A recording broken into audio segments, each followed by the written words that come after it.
He walked into the courthouse hallway wearing a crisp uniform and a smug expression. Officer Daniel Reed believed he could intimidate anyone in sight. The polished badge on his chest gleamed under the fluorescent lights as he scanned the rows of wooden benches. His gaze settled on a woman waiting for her hearing. She stood quietly, hands folded in front of her. His lips curled into a sneer as he noticed her dark skin. She clutched a thin stack of documents and held her head high. Despite the oppressive aura of the place, she remained composed, drawing strength from her purpose. Reed stopped a few steps away. He towered over her, his height and broad shoulders meant to cast a shadow. He lifted his chin. "What are you doing here?" he asked, his voice laced with contempt. She looked up at him. Her eyes shone with resolve. "I have a hearing this morning," she replied in a steady tone. He laughed, low and cruel. "I doubt you belong in that courtroom. You people always cause trouble." The insult stung, but she did not cower. She straightened her shoulders. "I have rights like anyone else," she said. His lips curled downward. He took a step closer. "Don't talk back to me, girl," he growled. Her heart pounded, but she kept her composure. He reached out and grabbed her shoulder roughly. She flinched as cold fear shot through her. She did not cry out. Instead, she drew in a healing breath. He shoved her toward a bench. She stumbled, barely catching herself. She winced, picturing things that could have happened if she lost her balance. He leaned in. "Get out of here before I make you," he snarled. She did not respond. Instead, she straightened her back and looked him in the eye. Anger flashed across his features. Without warning, he delivered a sharp kick to her side. The impact knocked her against the wood. Pain flared in her ribs as the world spun. Her documents scattered across the floor. People gasped. The court clerk looked up, eyes wide in shock. She pressed her hand against the bench to steady herself. He stood back, chest heaving. "You better remember your place," he barked. She stared at him warily, breathing hard, drawing air into her lungs as though inhaling courage. She refused to be broken by him. She rose unsteadily from the bench and retrieved her papers, her movements deliberate. She held the stack close to her chest as though it were a shield. He scoffed. "You have nothing," he replied. "You're just another criminal." She met his gaze with unwavering calm. "I am a lawyer," she said quietly. "I was here for representation in a civil matter." His face froze in sudden disbelief. A lawyer. She watched as his bravado faltered. He had attacked a legal professional in public. He glanced around at the onlookers whose faces were now filled with shocked outrage.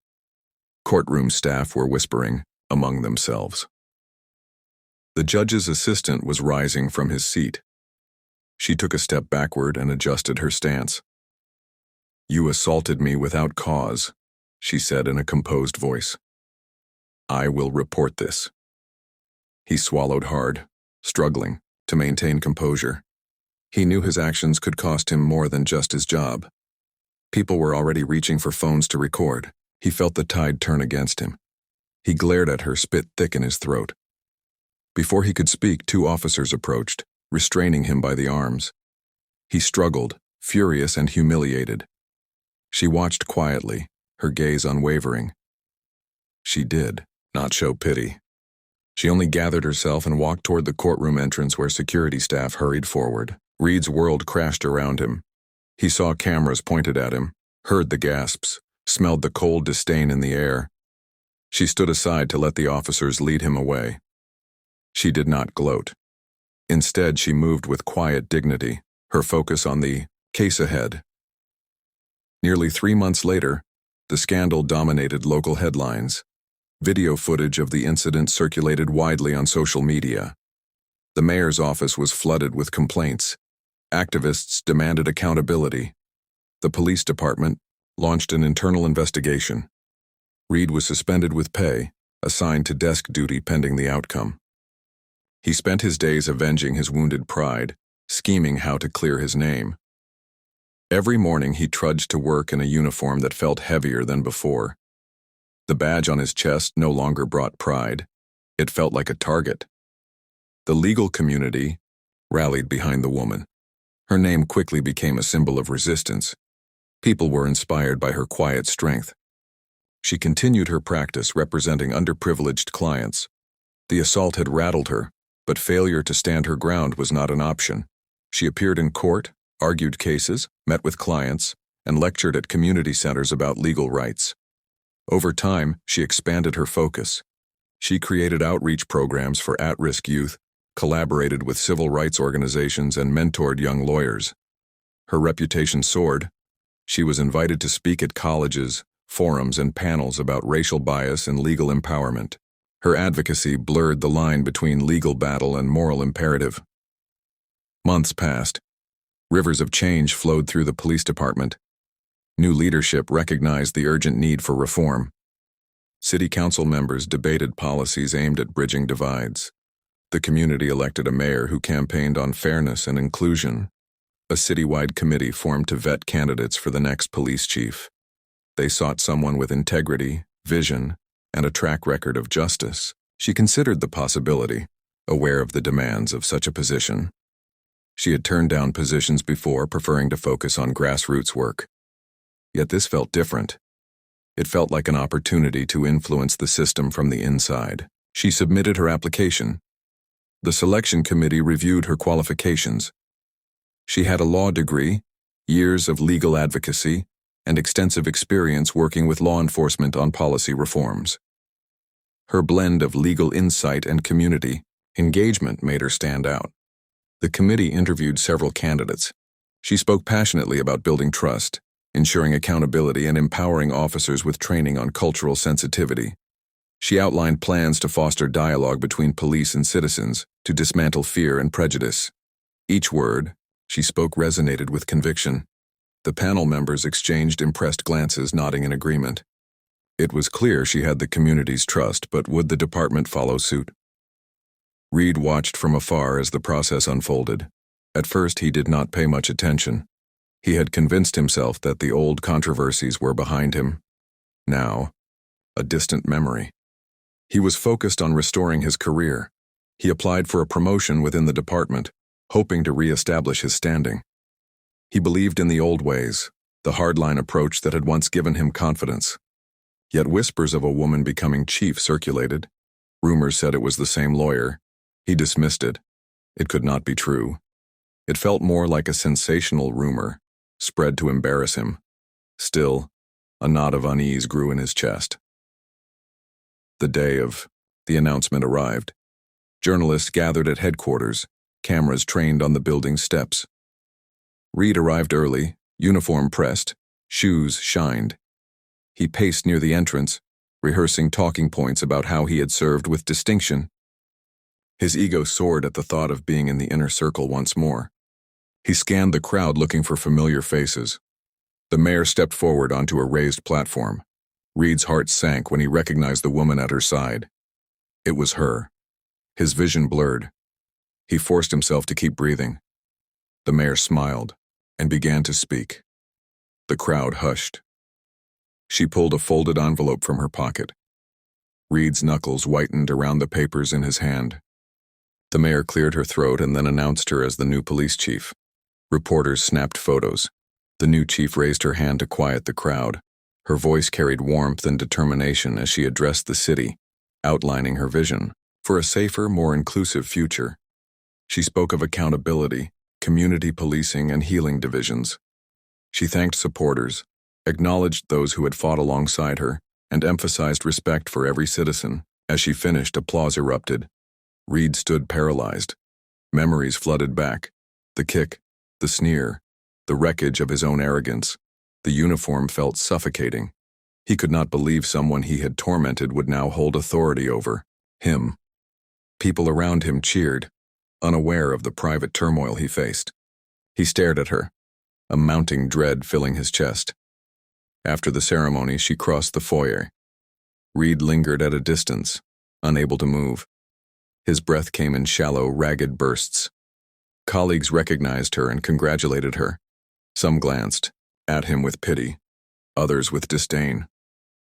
The hallways buzzed with excitement.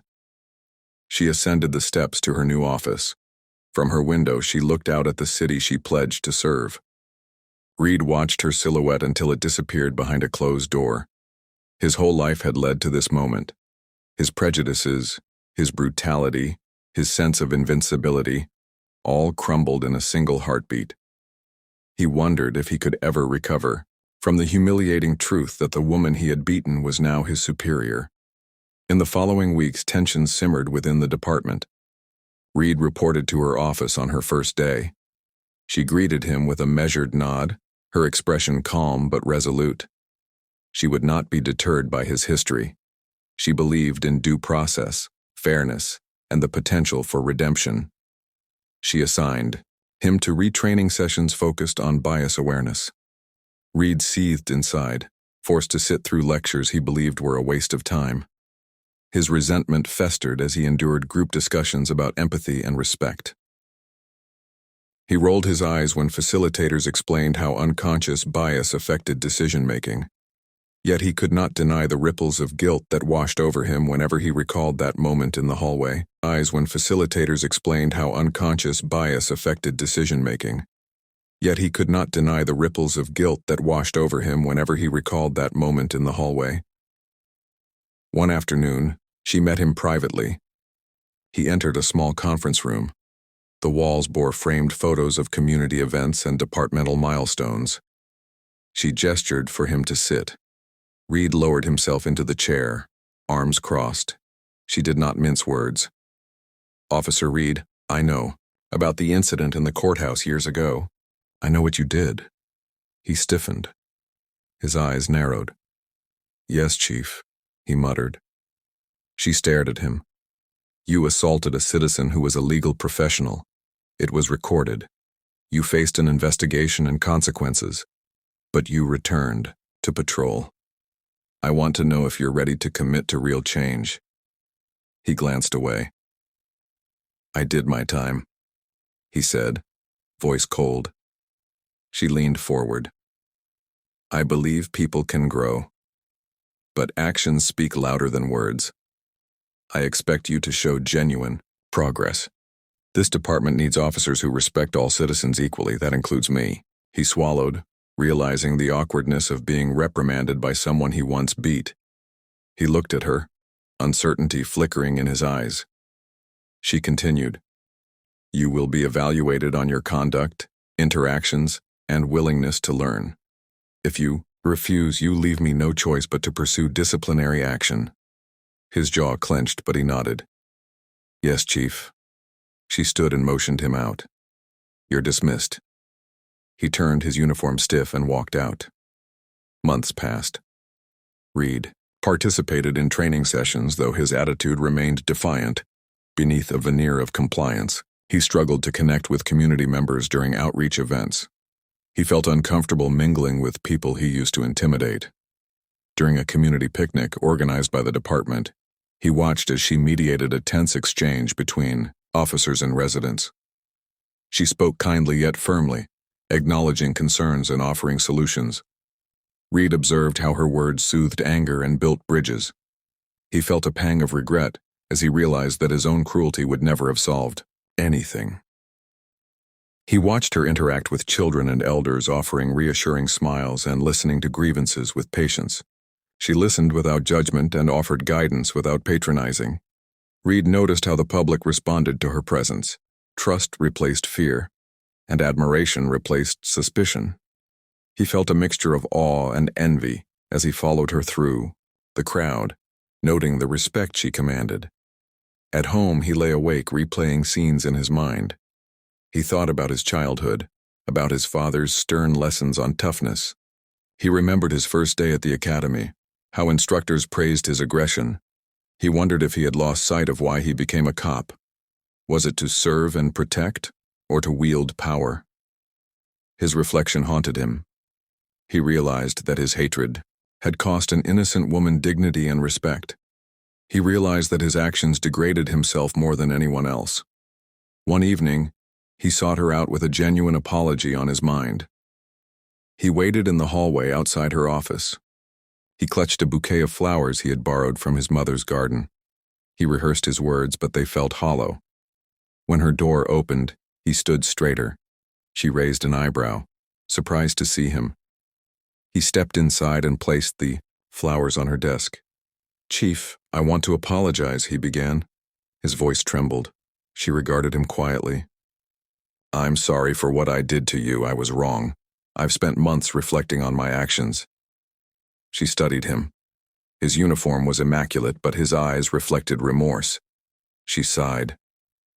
"Officer Reed, acknowledgement of wrong is a good start, but it doesn't erase the past. You must continue proving your commitment through actions." He nodded.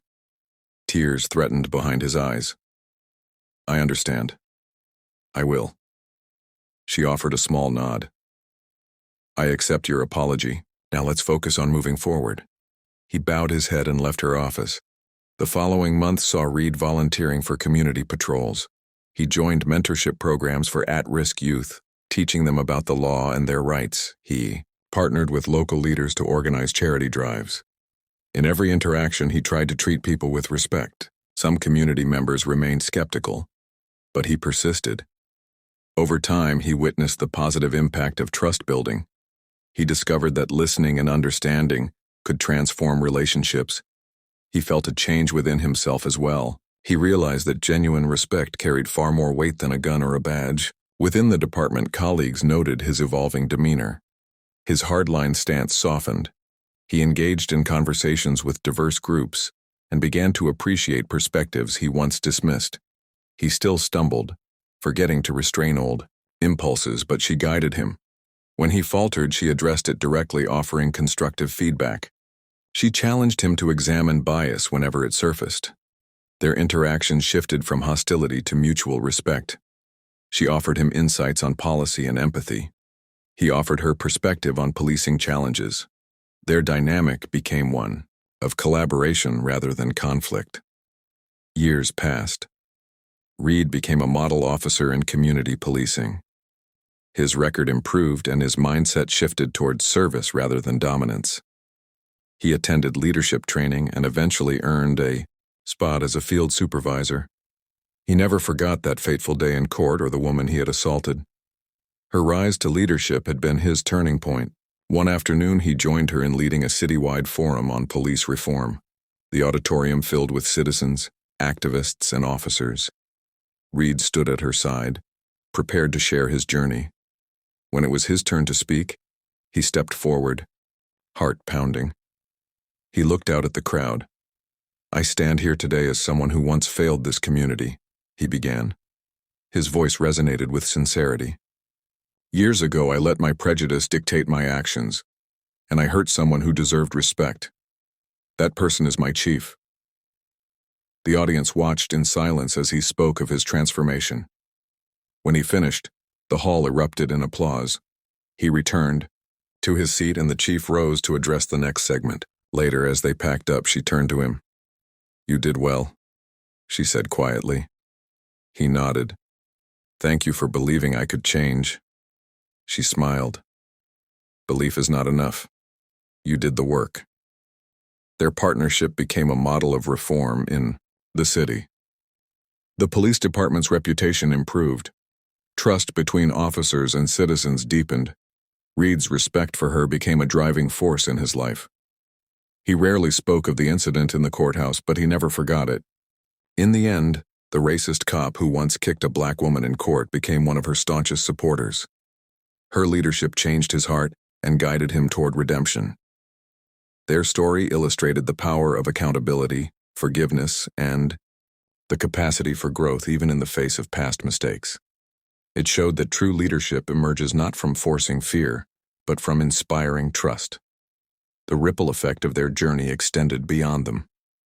Under her leadership, the department introduced a comprehensive bias reporting system, encouraging officers to hold themselves and each other accountable. Reed volunteered to co-facilitate an internal workshop on empathy in policing, drawing from his own experiences. He often stood before recruits, recounting how a single moment of cruelty cost him not only his reputation, but also his peace of mind. He urged them to view every civilian as a fellow human being rather than a statistic. Meanwhile, she continued to push for transparent policies. The department's use of body cameras expanded, and data on stops and arrests became publicly accessible. Town halls became a regular fixture, where residents and officers asked candid questions. She encouraged open dialogue, believing that trust is built through listening as much as through action. Under her guidance, the department partnered with community organizations to create youth mentorship programs that paired officers with teenagers for tutoring, sports activities, and career guidance. One afternoon, at a summer block party organized to celebrate the department's anniversary, she and Reed walked through the crowd. Families greeted them warmly. Children tugged at Reed's sleeve, asking questions about how to become police officers. He knelt down to speak to them, eyes bright with encouragement. One boy, wearing a homemade badge crafted from cardboard, looked up at Reed and said how proud he would be to serve the community one day. Reed smiled, thinking how different his own path had been when he first joined the force, with anger and hostility in his heart. During a strategic planning meeting, city council members praised the department's progress. Crime rates in several neighborhoods had dropped as community relations improved. Local businesses reported feeling safer, and residents expressed increased willingness to cooperate with investigations. Journalists published feature stories highlighting the chief's rise from courtroom defendant to top law enforcement official. Reed's transformation became a case study at regional policing conferences. His story was incorporated into training manuals illustrating how accountability and empathy can turn an embittered officer into an advocate for change.